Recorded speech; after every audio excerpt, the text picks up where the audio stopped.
first, though, I had to construct a jig. So all I did, as you can see here, I just drilled holes into a piece of plywood or particle board, and put the LEDs in one by one, bent the leads, soldered them together, and after all of that was done, excuse my antique furniture over there, the layer looked just like that. I thought the layers was difficult. The real difficult part was actually soldering the layers together. Each pin sticking up didn't line up perfectly. There was a lot of manipulation that went into getting the cube together. And when I had 2 layers done, I started to get really motivated. I saw that, oh, it's coming together. But shortly thereafter, it was really taxing to sit there and solder this much stuff together. I was really excited when I had one last layer left, and then put the last layer on, tried to light it up, and of course, I had some issues there. As you can see, that whole row should be powered on, only one light is. Luckily, that row, it was just a bad solder connection near the top. But I do have a single bad solder connection, dead center of the cube, that I can't get my iron on. So, but luckily it is actually making contact and there's continuity, so it is working, but I can't be too rough with it. Anyways, I got the problem solved and I couldn't wait. Here I set I just alligator clipped 5 rows, hit the lights, and it was magnificent. I loved it. I was captivated, and it wasn't even running yet. Just want to give you a quick little breakdown of how many solder connections are in this cube alone.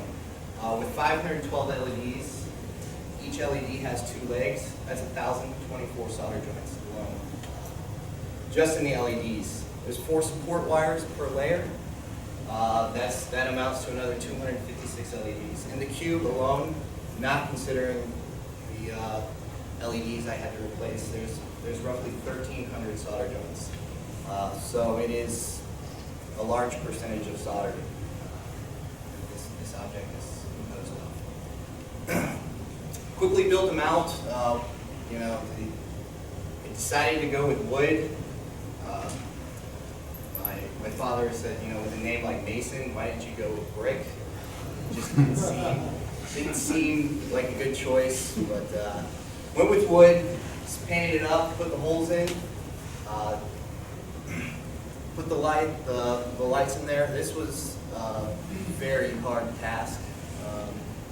I had to put them in one by one with a pick and a butter knife, and got it through.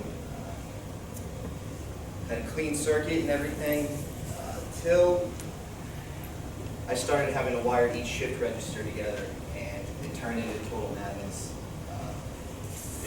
It's a functioning circuit. It's not as clean as I personally would like, but it does work well.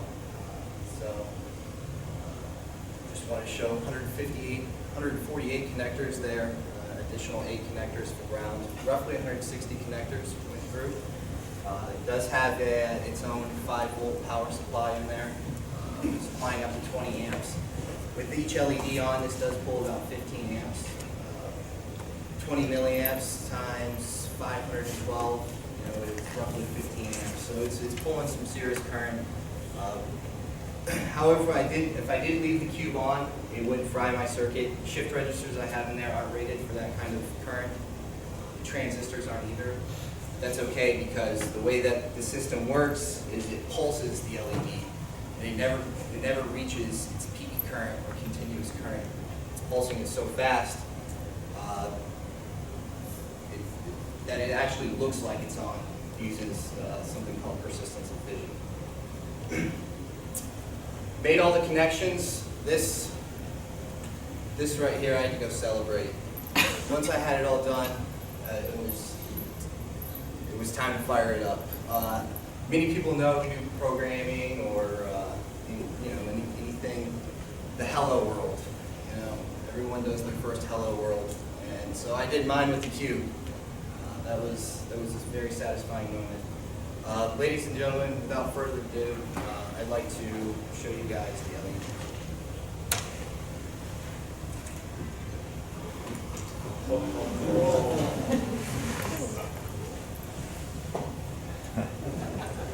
PBSC rules. I thought I would show some PBSC spirit.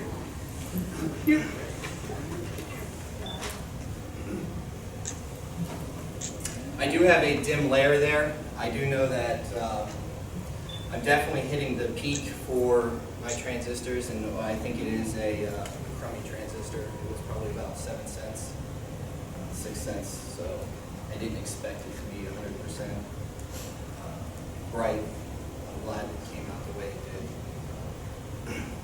I do have about 5 or 6 programs in there for patterns and waveforms.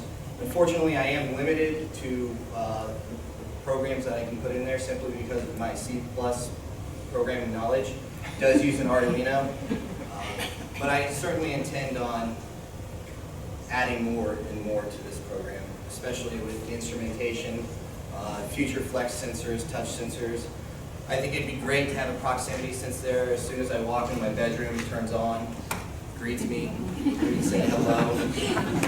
So, you know, it was definitely an excellent project.